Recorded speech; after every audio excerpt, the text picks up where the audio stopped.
노동위원회에서 어렵게 원직 복직 결정까지 받았습니다. 그런데 회사에서 이렇게 말한다면 어떨까요? 이미 계약 기간이 끝났는데 이제 와서 어떻게 복직시킵니까? 오랜 기간 다퉈서 겨우 복직 결정을 받았는데 계약이 끝났다라는 이유로 다시 돌아갈 수 없다면 정말 답답하겠죠. 그런데 최근 대법원은 계약 기간이 끝났다는 회사의 주장을 받아들이지 않았습니다. 계약은 이미 끝났는데 회사는 왜 이 근로자를 다시 복직시켜야 했을까요?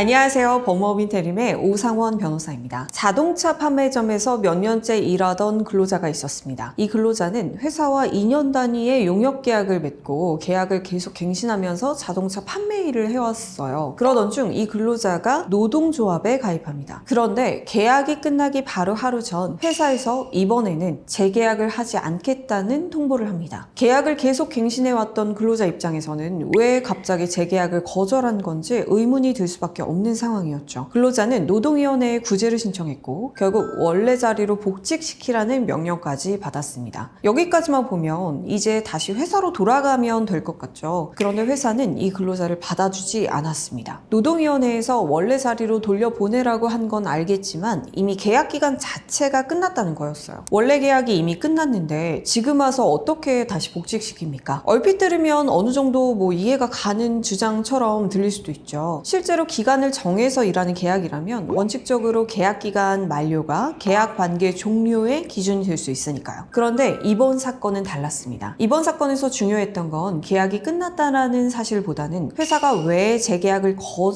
거절했느냐였습니다. 계약 만료 하루 전에 통보했다는 사실 자체만으로 문제가 된 것은 아니었어요. 이 근로자는 그동안 계약을 반복해서 갱신해왔고 노동조합에 가입한 뒤 회사가 계약 갱신을 거절했던 거죠. 그리고 노동위원회는 회사의 이 갱신 거절 자체를 부당 노동행위라고 판단했습니다. 그러니까 단순히 계약 기간이 다 됐으니까 이번에는 재계약을 하지 않았다라는 사건과는 달랐던 거죠. 노동위원회는 근로자를 원래 자리로 복직시키라고 명령했습니다. 하지만 회사는 이 결정에 불복해서 법원에서 다시 다퉜지만 결국 회사 측 주장은 받아들여지지 않았고 원직 복직 구제 명령이 그대로 확정됐죠. 그런데도 회사는 근로자를 복직시키지 않았습니다. 결국 확정된 구제 명령을 위반한 혐의로 형사 재판까지 이어지게 됩니다. 이번 형사 사건에서 대법원이 본 것도 바로 이 부분이었습니다. 원래 계약 기간이 끝난 상태에서 회사가 확정된 원직 복직 명령을 이행해야 하느냐는 문제였죠. 대법원은 이번 사건의 복직 명령을 단순히 과거에 회사가 잘못했다는 사실만 확인하는 명령으로 보지 않았습니다. 회사의 갱신 거절 자체가 부당 노동 행위로 인정됐기 때문에 그 갱신 거절이 효력이 없다라는 것을 전제로 근로자를 원래 자리로 복직시키라는 의미라고 본 것입니다. 그래서 원래 계약 기간이 지난 뒤라도 근로자를 다시 복직시키라는 내용으로 봤습니다. 회사가 지금은 계약 기간이 끝났습니다 라고 주장하는 것만으로 복직 의무에서 벗어날 수 없다고 판단하는 거였죠. 여기서 하나 더 봐야 합니다. 노동위원회의 명령을 따르지 않았다고 해서 항상 바로 형사처벌로 이어지는 것은 아닙니다. 회사가 실제로 그 명령을 이행할 수 있었는지 그리고 무엇을 해야 하는지가 분명했는지도 봐야 합니다. 실제로 이행 자체가 불가능한 명령도 있을 수 있잖아요. 그런 경우라면 그 일을 하지 않았다라는 것만으로 형사 책임을 묻기는 어렵겠죠. 이번 사건에서는 근로자를 원래 자리로 복직시키라는 명령이 분명했고 대법원도 회사가 그 명령을 이행하는 것이 가능했다고 봤습니다. 그래서 구제 명령 위반죄가 인정됐고 1심과 2심에 이어 대법원에서도 유죄 판단이 유지됐습니다. 노동조합법에서는 확정된 구제 명령을 위반한 경우 3년 이하의 징역 또는 3천만 원 이하의 벌금에 처할 수 있도록 하고 있습니다. 그럼 여기서 이런 궁금증이 생길 수 있습니다. 다시 회사로 돌아가면 얼마나 더 일할 수 있나요? 원래 2년 계약이었으니까 복직하면 다시 2년 정도 보장되는 건가요? 이번 대법원 판결이 거기까지 판단한 것은 아니었습니다. 이번 사건에서 대법원이 판단했던 건 확정된 원직 복직 명령을 회사가 이행해야 하는지였습니다. 복직한 이후 계약 관계가 얼마나 더 이어지는지는 이번 판결과는 별도 별도로 봐야 합니다. 그리고 이번 판결을 모든 계약직 근로자에게 그대로 적용할 수 있는 것도 아닙니다. 저도 계약직이고 재계약을 못했으니까 다시 복직할 수 있는 건가요? 이렇게 단순하게 보시면 안 됩니다. 이번 사건은 계약 기간이 끝날 무렵 회사가 한 갱신 거절 자체가 부당 노동 행위로 인정됐고 그에 따라 원직 복직 구제 명령까지 내려져서 확정이 된 경우였습니다. 단순히 계약 기간이 끝난 경우와 갱신을 거절한 행위 자체에 문제가 있었다고 인정된 경우는 구분해서 봐야 합니다. 그래서 내 상황도 같은지는 계약직인지 계약 기간이 끝났는지만 볼 게 아니라 노동위원회가 왜 그런 결정을 내렸고 회사에 무엇을 하라고 명령했는지까지 확인을 해야 합니다. 비슷한 상황이라면 노동위원회 판정문부터 보시는 것이 좋습니다. 판정문에서 크게 두 가지를 확인하시면 됩니다. 왜 근로자의 주장을 받아들였는지 그리고 회사에 정확히 무엇을 하라고 명령했는지입니다. 이번 사건처럼 재계약 거절 자체를 부당 노동행위라고 판단한 것인지 판정 이유를 확인하고 판정문의 마지막 주문 부분에서 근로자를 원래 자리로 돌려보내라고 한 것인지 그 밖에 회사가 어떤 조치를 해야 하는지도 같이 보세요. 판정문과 함께 근로계약서나 용역계약서, 그동안 계약이 갱신되어 온 내역, 재계약을 하지 않겠다고 통보받은 문자나 이메일도 같이 정리해 두시는 것이 좋습니다. 현재 노동위원회에서 원직 복직 명령을 받았는데도 회사가 계약 기간이 끝났다라고 받아주지 않고 있다면 그 말만 듣고 이제 복직은 불가능한가 보다 라고 판단하지 마세요. 왜 복직 명령이 내려졌는지 그리고 판정문에서 회사에 무엇을 하라고 했는지부터 확인해 보셔야 합니다. 비슷한 상황으로 상담이 필요하시다면 고정 댓글의 번호나 카카오톡을 통해 문의해 주시기 바랍니다. 오늘 영상이 도움이 되셨다면 구독과 좋아요 부탁드립니다. 감사합니다.